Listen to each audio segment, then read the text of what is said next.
And now, the B Plus Wrestling Podcast. Watch global. Support local. It's the B Plus Wrestling Podcast. The move. You might not be an A, but you are a B plus. Check it out. Here we go. You wanna mess with us? Cause we're steady on the ground, steady on the ground. You wanna mess with us? Cause we're steady on the ground. Good afternoon, ladies and gentlemen out there in the B Plus line. It is me, your B Plus man of mystery. It's Mr Myster1ous here. How are we all doing? Hope you're all feeling well. Welcome to the Impact Zone, the wrestling podcast where we cover all the goings on in the world of Impact Wrestling, and we're only mere days away from Impact just throwing every single match under the sun at us. I'm bracing myself. I'm a little scared. I'm a little worried. Someone please hold my hand. I'd have to tell you my address, to be fair. Scratch that. But anyways, how we doing, guys?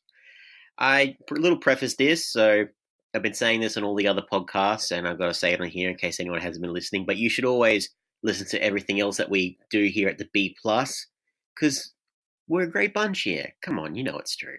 But Greg and I are heading to Sydney this week for PWA's Coliseum event, which is taking place over 2 big nights. And because of that, not only with the whole wrestling landscape changing, but because we'll be over in Sydney, recapping all the stuff for Coliseum, there may be some delays, and we don't know exactly when we'll be releasing all the usual episodes that we have, so I'm not sure when I will be able to release Major League Reports, the Impact Zone, but I can tell you definitely it will have to be after Impact is done with their latest shows, because not only next week will we have the final episode from the Las Vegas tapings, but we will have, let me get this right, Prelude to Glory, All Glory, and then the big pay-per-view, Bound for Glory. So we've got the last episode of the tapings, 2 Impact Plus specials, and the big pay-per-view. And then after all of that, after that big weekend of wrestling with Impact, guess what? Tuesday Night Turmoil is in full swing. You have Impact Wrestling moving to AXS TV to face off against NWA on their YouTube channel and AEW Dark on their YouTube channel. Very interesting secondary war that's going on. I don't think many people we're focusing on the Wednesday night wars with NXT and All Elite Wrestling, but dude, if you're talking about the other companies, they've got a war going on too, and I'll be damned if people don't know about it. So that's what Impact Wrestling are doing, and yeah, just with us, with the B Plus here, everything's up in the air. Wrestling world, come on, guys, you're all up in the air. Someone's pulled the sheet off the bed. Someone's just jumping all over, and we need to lay everything down. We need to rearrange everything, make it all nice and neat. For my sake, for my OCD sanity sake, Jesus Christ. But no, guys, I'm going to be covering the latest episode of Impact Wrestling, the true go-home edition of Impact Wrestling, because does it really count when the last episode from the tapings is on the same day as the Impact Plus specials, and no one's really going to be able to watch it all until after the pay-per-view, or barely anyone? I don't know. That's just me. But I will tell you guys everything that went on with this week's edition of Impact Wrestling. And we start out with a X-Division Championship ladder match qualifier, the third of the qualifiers, Ace Austin versus Eddie Edwards. Well, at least they're getting the stuff I don't usually like out of the way early. So thank you, Impact Wrestling, for accommodating me. I want to,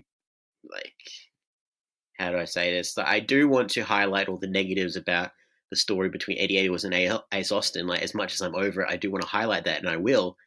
But there are some actual entertaining things that really struck me off guard and made me laugh that I need to praise Impact Wrestling for, if nothing else. So we started this episode. Ace Austin comes out first, and he has some new gear. It's on the front. It says Ace Austin 316, which is just the most brilliant like knockoff WWE marketing thing you could ever do. Like just Ace on the side of Austin 316, it's fantastic. But it gets better. Ace turns around, undoes his jacket, and slowly unveils what it says on the back of his shirt. I just banged your wife. So, and he's sporting new purple hair as well. He's not looking all respectable now. He's just looking like an absolute feral. Ace Austin 316. I just banged your wife. Now, we have like I it feels like I've missed an episode of Impact, but I haven't. I know I haven't. So last time Ace was speaking to Alicia, it was just the same stuff we've been hearing over and over and over again. And nothing has led us to believe that Ace Austin and Alicia Edwards have like escalated their relationship any further, because there is mixed feelings there all around and confusion and manipulation on the part of Ace Austin. But just like for some reason he's just like, you know what? Screw it. Like I'm already in Eddie Edwards' head. So I'm just going to fully commit and be inside Eddie Edwards' head. And I'm just like, now granted, we do have one more episode from the Las Vegas tapings, but it's like, is he implying that he's already had that relationship? Has he just given up? Will these two like resolve their differences? They're going to have a match at I think it's Prelude to Glory or All Glory, one of the two, before the big pay-per-view. I'm a little bit confused right now, but if there's the possibility that this actually ends, like this story ends a little bit quicker than I thought, then please do so. Please, God. So after the big shirt reveal, Ace is making his way to the ring, and there is two groupies there, and they seemingly have Ace Austin merchandise as well. No one else in the building has any Ace Austin merchandise, so some would think they're plants, but that would just be silly. But no, what I loved about their shirts as well. So instead of Ace Austin 316, there were two different colored shirts, Ace Austin 369. And we didn't see the back of their shirts, but I imagine it would be something along the effects of, I want Ace Austin to bang me. So the complete opposite of I just banged your wife 316. 369, I want you to bang me. Something like that. That's where my mind went. But yeah, these two female fans, they are just fawning over Ace Austin. One of them leans over the guardrail and gives him a nice little smooch, and Ace Austin reciprocates. And just throughout the entire match, they're just going off and they just cheer and everything else. And commentary, Don Callis seems to insinuate that one of them or both of them are actors, possibly in the adult entertainment area, which is not nice to insinuate. In case, yeah, that's not nice to insinuate at all. But with all that randomness, so and yeah, like I said, they didn't get involved in the match. They were just there to just prove how great of a guy Ace Austin is, and just like, we love you. No purpose other than that. Maybe just mind games, if anything. But Eddie Edwards comes out. They brawl in the early goings. Ace manages to grab a full cup of ice from a fan and throw it into Eddie's face. A lot of back and forth. Eddie really, he's not. Again, my common complaint. He's not angry. Like, he is angry, but he's not enraged. He's not like blood red eyes of fury, like vengeful, because this man is trying to ruin his marriage, trying to go after his wife, trying to go crazy from all the shit with Killer Cross. Like, no, none of that. It's just an ordinary match. Then Reno Scum come down to ringside. They just offer support at first, and then when it looks like Eddie's going to pick up the victory, they pull the referee out of the ring. I think Eddie did the Boston Knee Party at one stage. So yeah, they cut that off dead to rights. Then Eddie takes that Reno Scum with a dive to the floor, and then when you have Eddie finds Kenny under the announce table and just starts swinging at Reno Scum, and all the confusion. The referee is trying to stop Eddie Edwards fondling Kenny, because Kenny is a real person, clearly. Ace uses the distraction, and he gets a piece of metal, and he's still got a got a hand brace from the attack, the actual attack from Eddie Edwards a few weeks ago. So we've gotten rid of all the neck brace and all the other braces. The only thing he has left is like a hand brace, and it's just big enough for him to put a piece of metal underneath it, and then he cracks Eddie over the head with it to win. And that's very magicianly. I love the tactic that Ace Austin did there. Very clever. And yeah, Ace Austin is the third entrant into the X Division Championship ladder match qualifier. He joins Daga and Tessa Blanchard to face off against Jake Christ. And we have one more X Division qualifying match next week, and it's not what I would have expected at all. I shit you not, guys. So the final qualifier, Rohit Raju of the Desi Hit Squad going one-on-one with Sabu. Man, like not what I would have pictured at all. At all. I mean, so we only have, like, aside from Jake Chris, so you have Ace Austin, another heel there, so two apiece. You do need at least one more. I'm inclined to think that Rohit should get the win to give the Desi Hit Squad something to do, but I wouldn't mind Sabu, and I might sound like a hypocrite because I'm always of the opinion that the homages to ECW just needs to stop because it should just be dead and buried, and I do agree with that. But I think Sabu is like the weird exception. Sabu is like a weird exception to the rule. Like he's like 53, 54. The dude's still going. He's still doing the exact same thing he's always been doing. And you don't need someone like both these guys that may make no sense in this whole ladder match qualifier arc. They make absolutely no sense. So why not get one of the older guys? Why not get Sabu? But I would be inclined for Rohit to get the win. Otherwise, if they don't, give the Desi Hit Squad something else to do for Bound for Glory, even if it's even if it's just a pre-show match with the Deaners. At least they have that as like a ending to that story. If nothing else, that's what I would hope to see. So yeah, that's the first match done and dusted. After the match, Ace and Reno Scum, they just continue attacking Eddie. And yeah, that's all there is to it. Alicia doesn't come out to save Eddie. There's nothing like that. We'll see any repercussions from the story. Let's see if they can actually try and make this all make sense. Like, oh no, Ace Austin, he had a lapse. Yeah, he had a lapse in judgment after trying to convince Alicia that Eddie has drug problems. You know, all that intricately crafted storytelling that's going on right now. Next segment, we have backstage. We have Taya Valkyrie is trying to enlist the help of Rosemary once again. Why? I don't know. But she's talking to Rosemary and she's trying to make the fact that she's facing Havoc Rosemary's problem. And Rosemary calls her out like, why is this my problem? Because you have to listen to me and we're friends. And Rosemary's just like, no, this is your problem and I get to watch you get eaten by Havoc. Bye. And like, I don't understand this. Like, where does this whole Taya thinks Rosemary's her friend thing come from? No build up, nothing makes sense. I thought it would just be for like one of the Impact Plus specials. No. They either want the Impact Plus specials to be like canon or they don't, which that kind of irritates me. They haven't figured that out yet because you had a title change on one of them, a big tag team title change, like LAX lost the tag titles. Weird, just very weird. I mentioned that as the Hit Squad before, they have a match. So you have 6-man tag, Mahabali Shira, Rohit Raju, and Raj Singh, accompanied by their leader Gama, the Great Gama, going up against all 3 members of the Rascals, Des, Wentz, and Trey. New and improved Desi Hit Squad, so they are wearing down the Rascals, Trey, in the early goings.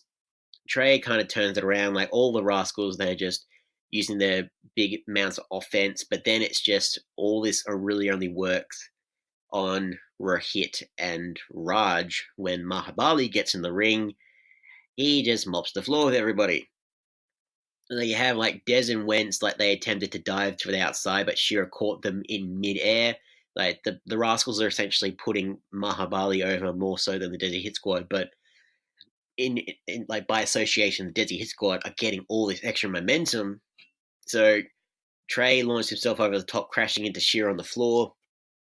Later on, Shearer hit Wentz with a vicious power slam. It was like a whole bunch of confusion. Like he just one by one, he just picked apart each member of the Rascals. He hit Wentz with a vicious power slam, but he wasn't legal man, and he just dragged Raj. Like Raj was passed out. Just dragged Raj onto Wentz so the referee could do the pin. The winner, quite convincingly, as they after the convincing win over the Deaners, Desi Hit Squad. No shenanigans from Great Garma.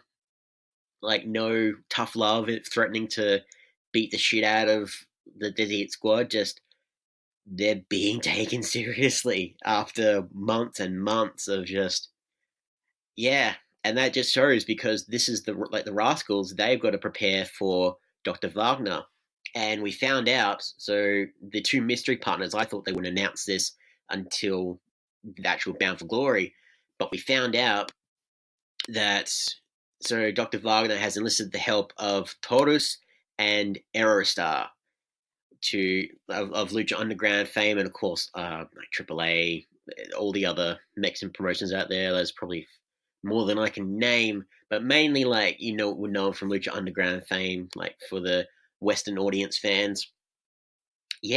Hopefully maybe the last episode of the taping they could give the Rascals something to do, like give them a go home victory. So it shows like the Desi Hit Squad over the Rascals, who are facing off against a legendary team or a legendary veteran in Dr. Wagner. It just shows that they do have plans for the Desi Hit Squad. Dare I say? Oh my god, they actually have plans for the Desi Hit Squad. It's a weird time to be alive, folks. We cut to backstage again, and we have RVD's girlfriend, Katie Forbes, arrive to the arena, and revealing is putting things mildly when it comes to the attire of Katie Forbes in the build-up to her match. She finds Jordan Grace backstage, mistakes her for valet, which, she's like, in her full ring gear, of course you would mistake Jordan Grace for a valet. I mean, why wouldn't you? Or you wouldn't want to research your opponent for your match. Jesus Christ. But yeah, after that lovely little insinuation there, so Katie tells Jordan to park a car out front. Jordan just says, no, I'm just going to kick your ass instead. And in response, Katie says, this ass, reveals her derriere, just starts twerking, and just horrified, Jordan Grace just runs away and says, you're going to need, and Katie, her rebuttal is, you're going to need a bigger boot, sweetie. This is Katie Forbes. She has had a match on Impact Plus before. Didn't win. Like, she was like a fatal four-way for the Knockouts title.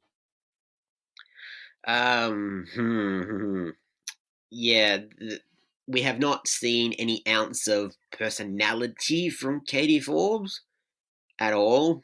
And the only thing, like, this is her real first time that she's actually been talking.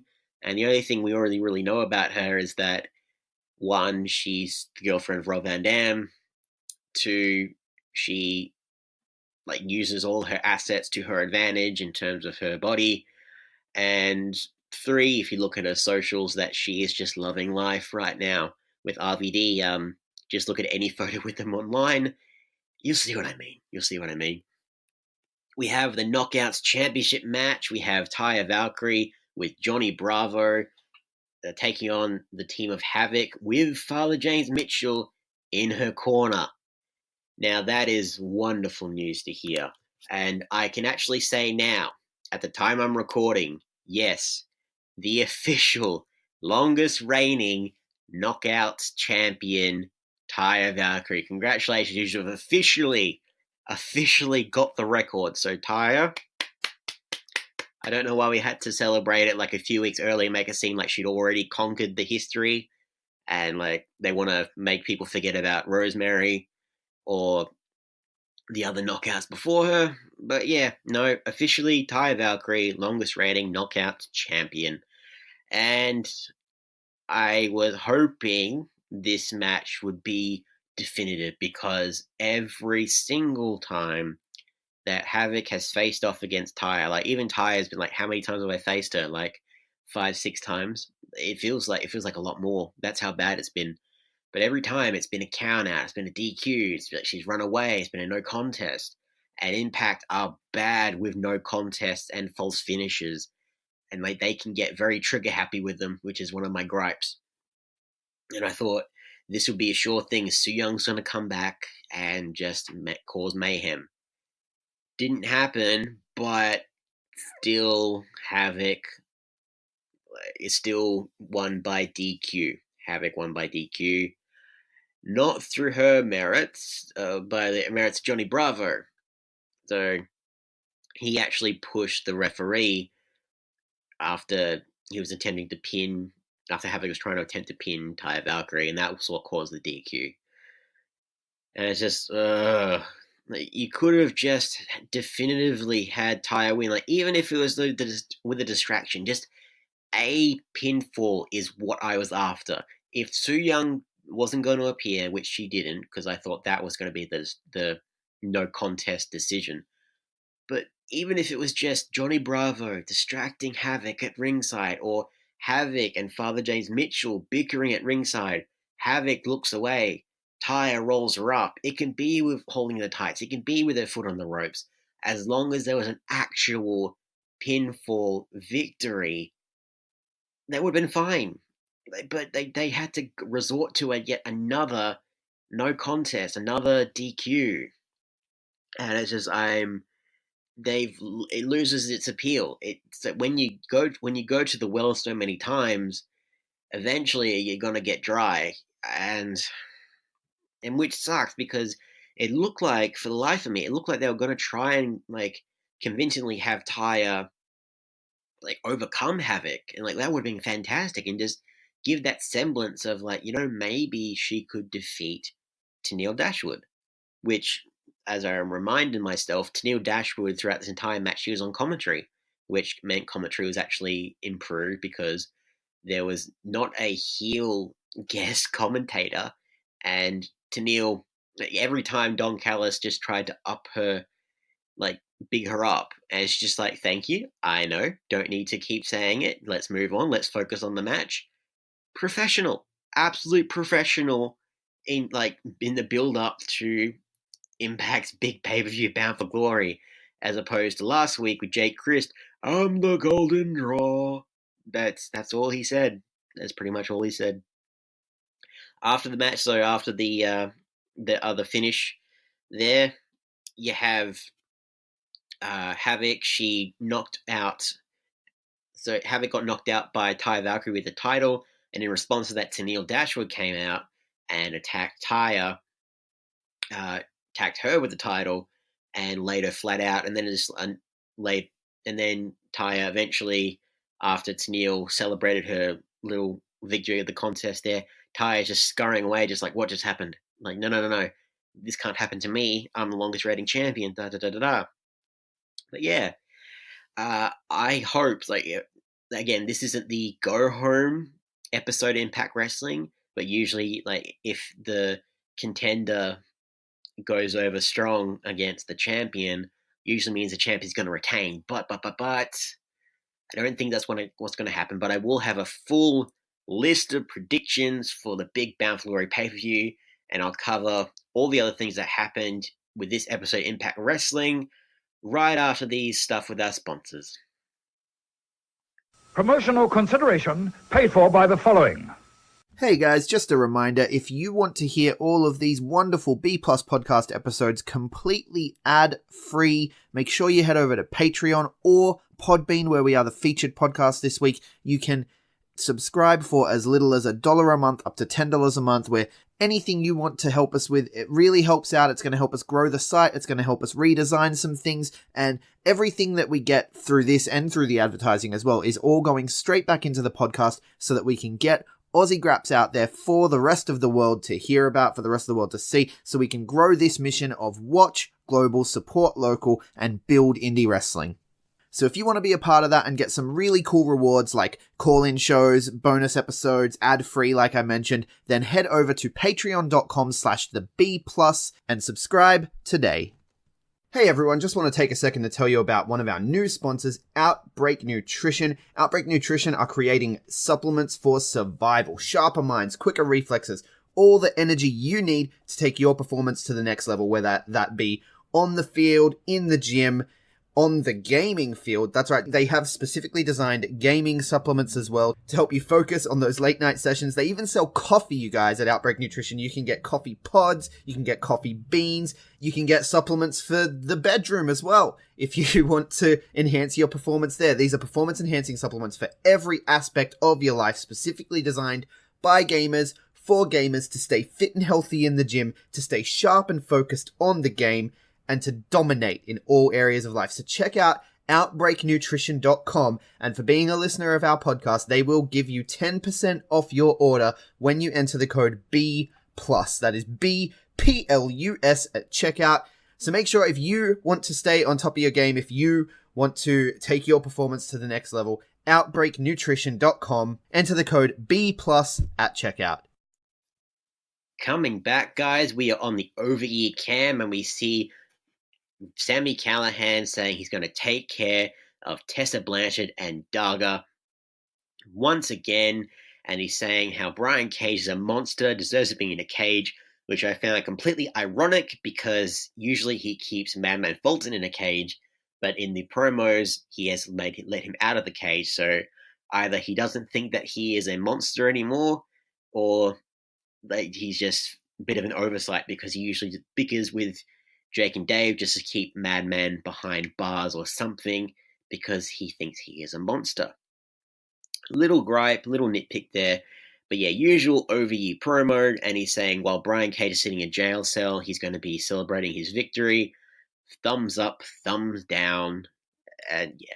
Usual OVE promo, but it's directed. It has meaning because Brian Cage is actually there, and there's heat there from the wedding being ruined, So I'm actually all for it. There's direction in these promos now, which I love. We have Gabby Lauren is interviewing the tag team champions, the North, once again ahead of their now known Triple Threat Tag Team Championship match. And last week, of course, the North attacked Conan, although we didn't see it, although it was implied, obviously happened, that they attacked Conan for adding RVD and Rhino into the mix of their championship match. And both challenging teams, so I found out, so next week we're going to see Rich Swann and Willie Mack and RVD and Rhino. It's like, what's going to happen, I believe, I had it in my notes and I completely forgot it, but each member of each team is going to be facing off against each other next week. It just says it doesn't mean anything, like any stipulation-wise, so I've got it here. Josh Alexander will face Rhino against Rich Swann, and there's no other triple threat match announced, so I don't see Ethan Page versus RVD versus Willie Mack. That will be another great triple threat match. Could see something like that happen, but you never know. You never know. But yeah, they're talking Willie Mack and Rich Swann there. It's like, don't act dumb. You obviously attacked Conan. But yeah, they're all staking their claims to the tag team titles, and Team ECW, they're just like, we've had the stake on these titles since before you guys were born. Like, how old do you think Willie Swann and Rich Mack are, Rhino? Like, TNA Impact Wrestling was founded in 2002. So it's been like 17 years. They aren't 17 years old. Like, just by default, because they're ECW guys. They naturally were entitled to the tag team championships, which weren't originally around when TNA first opened its doors. If you all remember, like, first it was the NWA title, then the X Division title. Eventually, the tag titles were still the NWA tag titles. This is ancient history and just very confusing. It was a good promo by Rhino, to be fair, but just if you apply some logic to that, it kind of crumbles into pieces. We cut back to the ring. We have the real Mr. Impact Wrestling Moose, accompanied by Frank Trigg. So I was trying to find out, I couldn't remember his name from last week. I thought it was Frank Mir, who is also a UFC guy. But Frank Trigg is also MMA guy. He's part of the UFC Hall of Fame. He knew Moose as part of his rugby days, his football days, whatever you want to call it. Don't at me, I'm Australian. But he's on commentary to give some insight into Moose's training regime for his match against Ken Shamrock at Bound for Glory, and this is a Impact Plus rematch, I think, from Victory Road. Moose is going up against Stephan Bonnar, much more, who is also a UFC Hall of Famer. They managed to score a lot of them here, much more so than it's weirdly timed, because you have like bloody Cain Velasquez in WWE now, which wow, just wow. But yeah, a lot more entertaining there, and then their initial bout at Victory Road, like it went a lot more, it went longer, and I think this was around the same time that Ken Shamrock was announced to be like Moose's opponent for Bound for Glory, so it's still in that time frame of it being part of the feud, but it's only been like a month away. It's been a month ago, like not even. But Moose isn't doing his usual typical offense. Like Bonner's not doing his usual typical offense as well. He's doing a lot of roundhouse kicks. Did a couple belly to belly suplexes. Bonner hit a spine buster and climbed the top rope for an elbow drop, but Moose pushed the referee into the ropes. Like during this whole time, Moose is like going for the liver, going for the kidney punches. He's doing a lot of gut punches and just that's his whole MMA shtick. That's the collective of his training under Frank Trigg. Just a lot of body shots, which and then eventually he cut open Stephan Bonner's eye, his right eye, bleeding pretty heavily, and just no qualms about the sight of blood in Impact Wrestling. So that's like make it that what you will, like in terms of the like separating them from the other promotions out there. But yeah, Bonner hits spine buster, and he was going to climb to the rope for his devastating elbow drop. But Moose pushed the referee into the ropes, causing Bonner to lose his footing. And because he pushed the referee into the ropes, again, another DQ. So Stephan Bonner wins by DQ. You have Frank Trigg on commentary. He's just like, good on Moose. He doesn't care. It's like, oh, Moose, you took it too far. It's like, no, that's fine. Doesn't mean shit. And when you have someone on commentary say it doesn't mean shit, like, what are we meant to think as an audience? If, like, I feel like it's like a mini rant from our flagship this week, but if you don't care, why should your fans care? It baffles the mind how they did it. And yet another, so two this week, which is like a lot more restrained than they usually do. After the match, Moose is about to attack Bonner some more with a steel chair when out comes the godfather of TNA, the world's most dangerous man, Ken Shamrock, looking like he's just come fresh from the gym, fresh from the Greek gladiator pit, because he just looks amazing, absolutely incredible for his age. Shamrock makes the save, and Shamrock, after a bit of a back and forth, he does a Bailey to belly. He does a belly to belly, does a drop kick, and then he locks in his ankle lock, which he's always taking shots at Kurt Angle, like, no, this is how you actually apply the ankle lock. But and that's a story for another time. But yeah, and Moose is tapping. Moose is actually tapping hard to Shamrock, and you would think his advisor, trainer, Frank Trigg would get in the way, but Stephan Bonner is there just like, don't even think about it. And just, Moose is just writhing in pain from this ankle lock. And I'm surprised they didn't have Ken Shamrock just like do more. I'm surprised they didn't have referees come out to just like make this amp up even more. Like, no, you gotta stop. Didn't do any of that. But nice bit of retribution for Shamrock. I'm hoping just, again, last episode before all the stuff at Bound for Glory, I just want one match with Shamrock in the go home, like that would kind of cinch the story, make it a little bit more convincing, even if it's a squash. I don't care if it's a squash, just to see him in an Impact Wrestling ring. Come on, man, like for an actual match. We cut to the knockout match between Jordan Grace and Katie Forbes. Katie Forbes comes out with a two money guns, and she's making it rain while also twerking. Her ring gear is money. There's money everywhere. She's shaking her ass, and yeah, like the battle of the thick girls, like there was too much curves in this match. Like people would have online just like, God, like oh my god, but just the two curvy ladies, like wow, absolutely wow. Yeah, in terms of this match, like Katie Forbes did last a lot longer than I thought she would. In terms of the match, Jordan Grace carried her a lot in this match, but just if you want us to think that Katie Forbes has something of a personality outside of her being like obsessed with her looks, you didn't do a very good job because every 5 seconds she is shaking her ass at Jordan Grace, at the fans, at commentary, just cause like it's just this is all just an excuse for her to shake her ass in a wrestling ring. And it's just like I feel like this was part of the deal when RVD got re-signed to Impact. Just like give Katie a match. This is the only match she's gonna get, and she's taken the opportunity.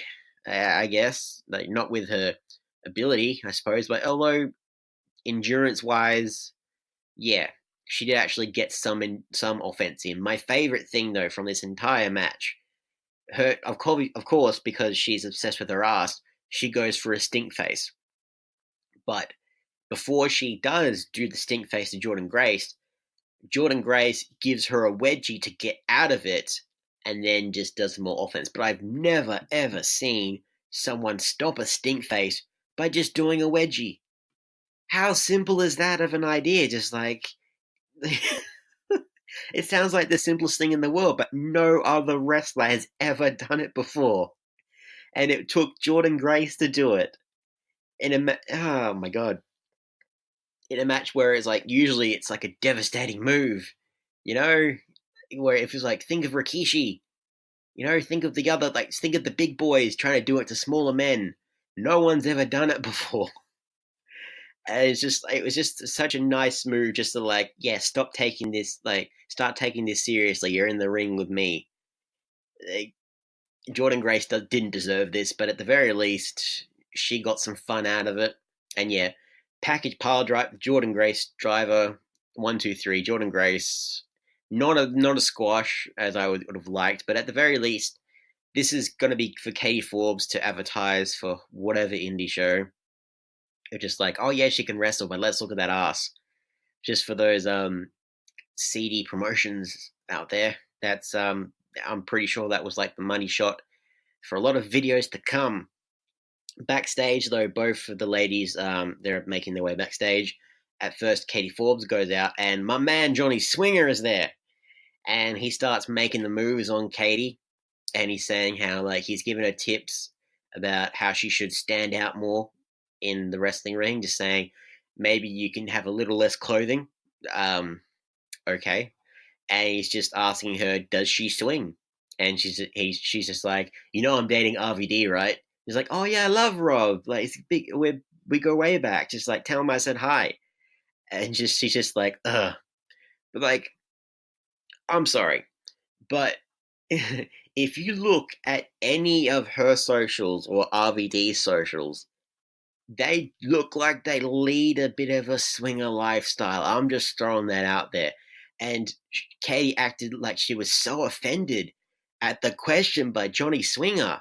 But seriously, if you looked at like half the shit that she does, the way that she carries herself, and he's asking just in general, just like, do you swing? Like, like she could just say like, not with him, but oh dear. And then the moment Grace comes out, Johnny tries to say the same thing. He's like, hey, you're great out there. I can give you a couple pointers. But Grace just shoves him. And he's just like, I love this place. We love you, Johnny Swinger. I love you. You deserve to be in Impact Wrestling to make things more entertaining.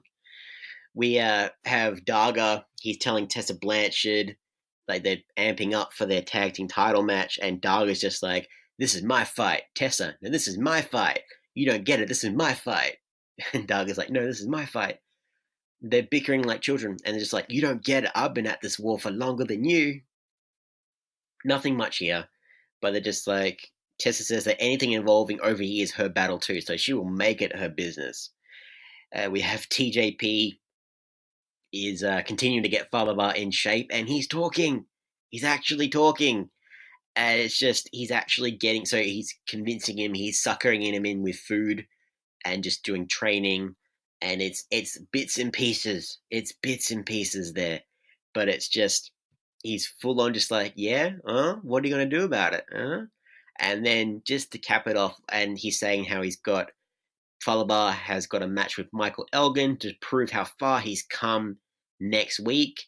And TJP's like, what do you say? And Fowler just goes, bah! And he's like, I like the sound of that. Where's the training montage, guys? I thought we'd get like a lot more out of this. But there's like, maybe just because like they haven't really done anything with Fowler. They just want to get the the finding his voice stuff out of the way, but it's a gradual process, I admit. So we'll see that as well in the prelude to Bound for Glory. Baba versus the unbreakable Michael Elgin. Oh boy. Fowler doesn't need to win this. He should, but he's not gonna. But it's just gonna be like look how much you tested him to the limit, and look how far you come. Look at you maybe talking. Look at you talking in the match. Maybe that's what they're gonna go for. Then we have the main event, OVE, Jake Christ and Madman Fulton, accompanied by Dave, facing off against Tessa and Daga. Pretty standard affair. Like, it's like nothing new here, unfortunately, in terms of the Tessa versus OVE matches we've seen time and time and time again. Fulton sent Daga back first into the steel ring post and did a really sickening choke slam. Like, it was actually pretty cool. Daga turned the tide with a cutter. Tessa got the hot tag. Daga soared over the top rope with the corkscrew press, and Tessa connected the Magnum onto Jake Chris, the golden draw, off the top rope, and yeah, she pinned the champ. It seems like pretty much every single contender on this episode pinned or got the win over the champion, got the rub over the champion, except for one. Yeah, very bizarre. I don't know how to describe it. But she couldn't celebrate for long, so after the match, OVE just immediately attacked Tessa and Doug from behind. Then Sami Callihan comes to the ring, and he wants to lay the smackdown on Tessa and make her hurt again. But to stop that from happening all over again, we see on the Titantron, the Machine is coming. He's out of jail. He's just like coming to the arena. He's accosting everyone backstage. Just like, where is Sammy? Where is Callahan? It's like the exact same thing from last week, like pretty much to a T. But just because he's out of jail, it's more serious shit right now. It's some good shit.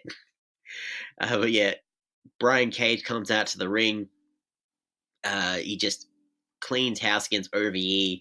He wants to make all of OVE pay. He wants to really choke the life out of Sammy, but he delays it too long.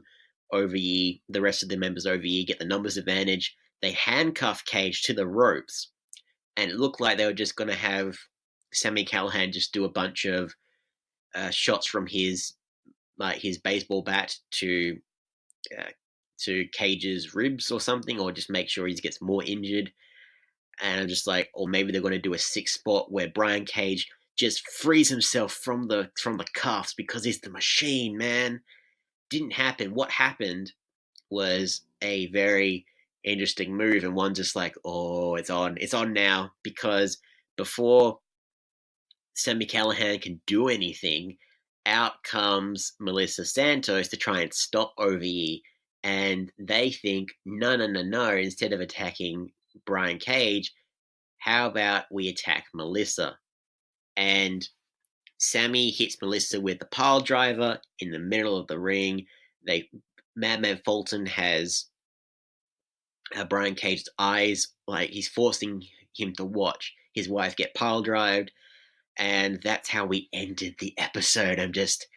It's like it had to happen. It had to happen. Like the way that Sammy is getting into Brian Cage's head is through Melissa Santos. like accidentally from the wedding, and then accidentally from like the fan, quote unquote, the plant fan last week.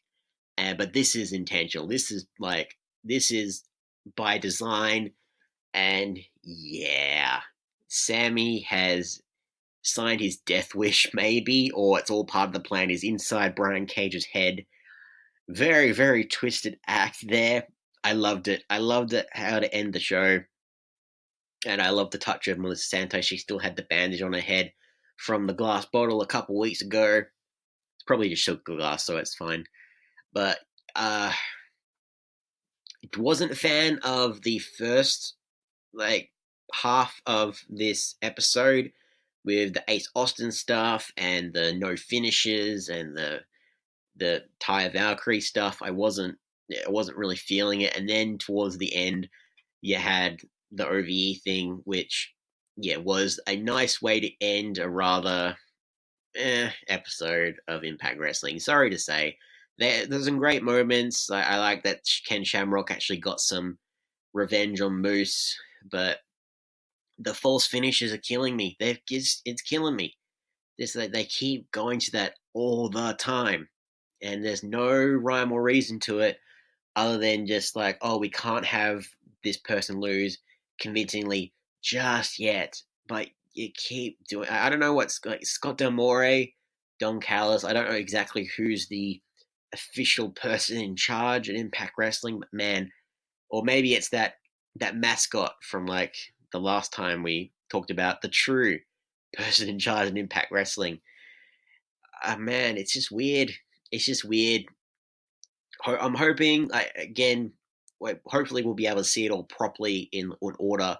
But the last episode from the Las Vegas taping, I'm hoping that this leaves a bit more of a better note in people's mouths. Like, there were some great things. Like, like I said, even though I don't like the Eddie Edwards Ace Austin stuff going on, I laughed my ass off at Ace Austin 316 and Ace Austin 369. Got a big kick out of that. Gonna see. I would laugh if that's actually on the Impact Wrestling shop, like as part of the actual official merchandise. Man, I wonder if they'll get sued by WWE. I have no idea. That would be hilarious. But that's this week in Impact Wrestling. In terms of other news from there, so we know for next week there's going to be, as I mentioned, you're going to have each member from the Triple Threats Tag Team Championship match at Bound for Glory. They're going to be facing off. We're going to have Rohit Raju versus Sabu. We're going to have, surprising, so Chris Bay is back. He's going to be facing off against Jake Christ, which should be a very interesting affair, to say the least. Can I say, so the last time I talked about Chris Bay, I mentioned how someone should sign him. He appeared on the latest episode of 205 Live. Like, I don't know how much longer we can say the latest episode of 205 Live, but to point this out, in the last month, like, I know like this taping was done in like early September. Like, so in the last month, Chris Bay has appeared in Ring of Honor, TNA, or Impact, and 205 Live. Like, he's appeared on WWE, on a WWE product, an Impact Wrestling product, Ring of Honor product. Just casually, like seamlessly, he's appeared everywhere, and no one is signing him. Like, if he can get a spot on WWE, even if it's just like a little match for the Fox edition of 205 Live, like, why isn't someone like? And I'm hoping that since Impact, because they're the people who've had the most matches with him recently, if they see that match that he had at 205 Live, they're just like, shit, let's sign him to a contract now before WWE grab him, because if they grab him, they're just going to ruin him. They're just going to ruin him. He's not going to do anything. So bring him to Impact where he belongs. Sign him. Sign Chris Bay. Jesus Christ. But yeah, we have Michael Elgin versus Fallah Bahh next week as well. In the build-up to Bound for Glory, which, by the way, sold out. Everything. They had a press conference recently, and all their tickets are sold out. Congratulations to Impact Wrestling.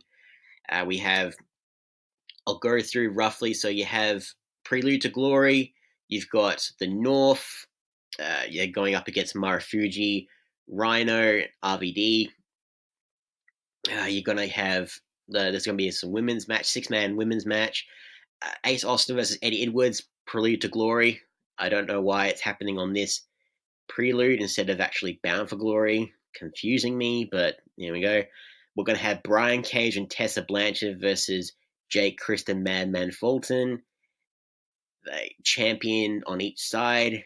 I would love to see like Brian Cage and Jake just have a little bit of an altercation, like the two champs, because I just want to see that image of Brian Cage actually just like, you were meant to lead the brand in my absence, you didn't, you must die. Something like that. You got Sammy Callahan versus Dez, Willie Mack and Rich Swann versus the Desi Hit Squad. So that's for Prelude to Glory, 2 days before Bound for Glory. In terms of the other thing that's going to be happening, All Glory, this is just an Impact Plus special.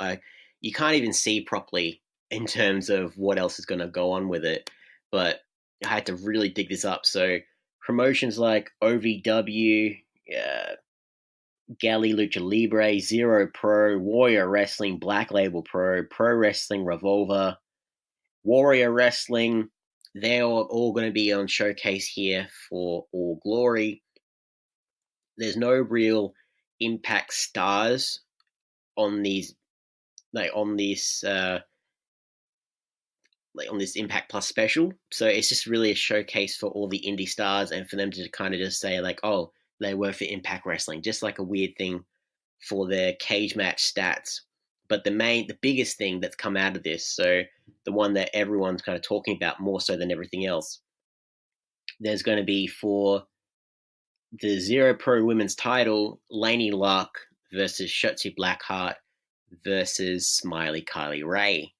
And yeah, this is like, we still don't know what's happening with Kylie Ray, like why she left AEW, the whole personal reason thing. Like, it's going to come out eventually, but we'll find out in due course.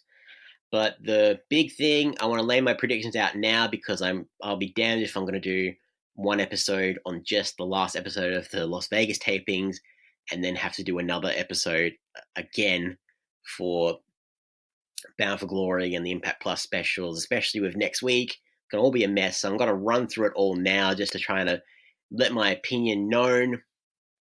So we have the Rascals versus Dr. Wagner, Taurus, and Aerostar. I feel like Impact are going to give Dr. Wagner a proper retirement match, a proper one where he goes over. Like, really, the veteran should go down on his back, but if he lost, I would think they would give the Rascals some kind of victory because they deserve it. They've just been the jobbers. It looked like they had something for a while and they lost it.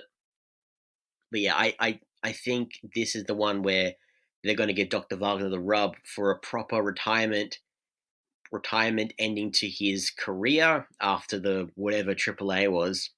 Just the weirdness there. And yeah, one more loss for the Rascals, but hopefully after this, if it's a good enough match, they can just say like they took Dr. Wagner to his limits and they gave him this big tribute. So maybe that might mean something.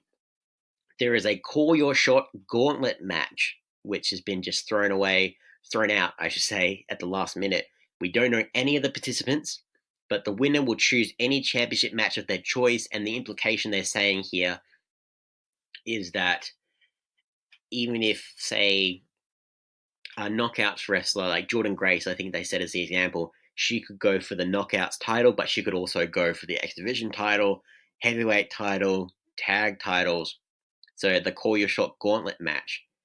Now, this is whether this means that that championship match will happen on the same night. I don't think so, but they hopefully leave a little bit. They'll hopefully explain it next week. If it's on the same night, maybe this might be an excuse for them. So if Tessa doesn't win the X Division title match, this might be their way of like, oh no, Tessa wins a gauntlet. and then she cashes in at the end of the show, it would be stupid. I hope they don't do that. But if it's a future number one contendership match, they might go for Tessa to win. Like, it depends where their mind is at with Tessa. So I'm not going to predict because I don't know who is going to be there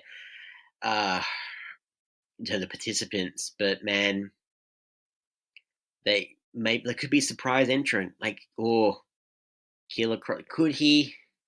I don't want to get my hopes up. Killer Cross maybe would be great to return and just like, I want the machine.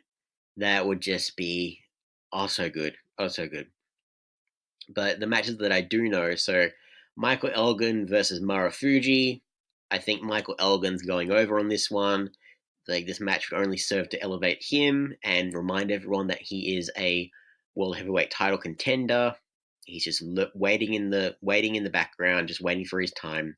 Moose versus Ken Shamrock. Again, I think the current Impact stars should take it. As much as I want Ken Shamrock to destroy Moose, I think it would serve better for Moose to get the win over Ken Shamrock because, again, another heavyweight title contender in the lurks, and Impact need them right now. They need them a lot. The X Division Championship 5-way ladder match between Jake Chris, Tessa Blanchard, Daga, Ace Austin, and whoever wins the match between Sabu and Rohit Raju. I've been saying it for ages. It's going to be Tessa. They're the only one they're really focusing on with this 5-way ladder match. She's the only one getting the rub. Daga hasn't had much chance to express some personality. Ace Austin's in his feud with Eddie Edwards, which might carry over into Bound for Glory. Like, Eddie might do some interference or something. I don't know. Rohit Raju, if he wins, or Sabu, no story there. And it would just, make history. Make history. Give Tessa the title.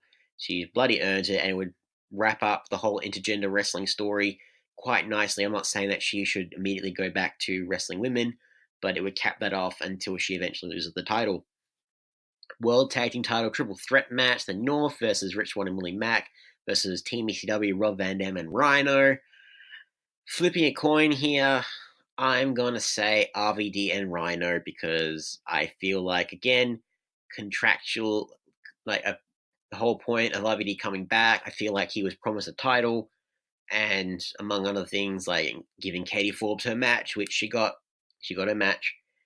Yeah, I think Team ECW are winning, and then afterwards, Rich Swann and Willie Mack are going to take the title off them, and then whether RVD stays with Impact Wrestling after that, I don't know.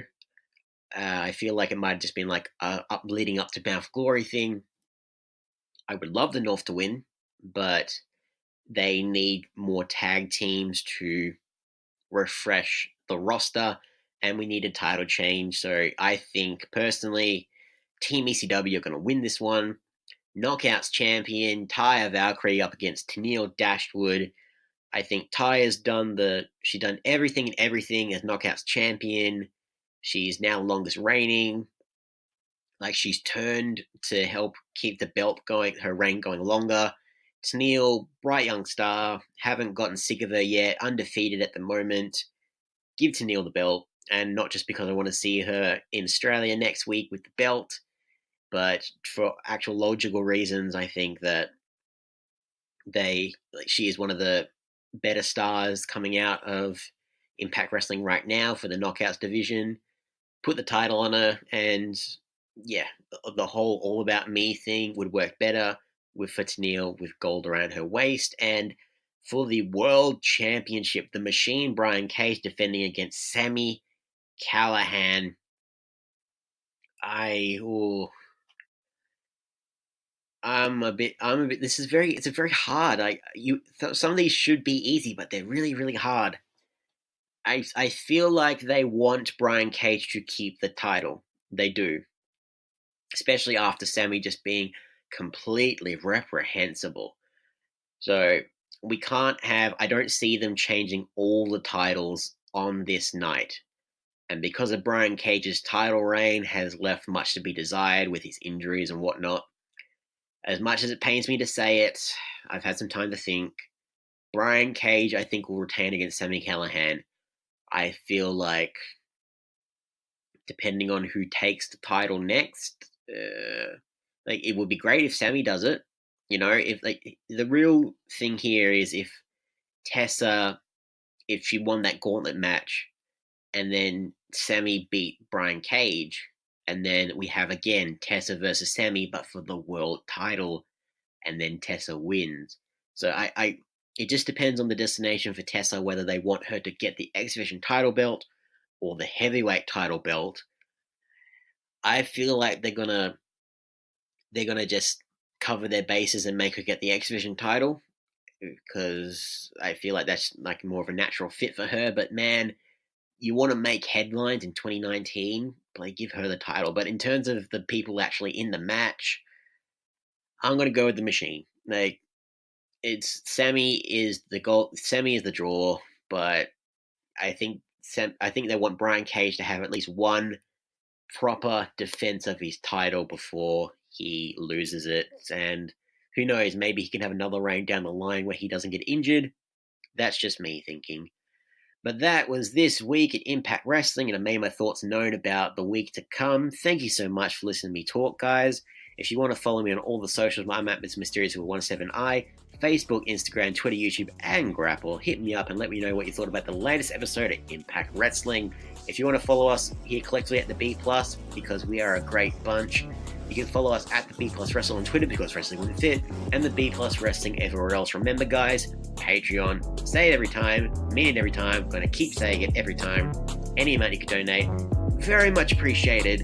Any amounts, greatly appreciated, so we can keep giving you guys all what you want, when you want, showcasing the very best of Australian professional wrestling, keeping you up to date on all the wrestling news from around the globe. So like, share, subscribe, hit that 5-star review up at Mr Myster1ous for the Impact Zone, and I'll see you guys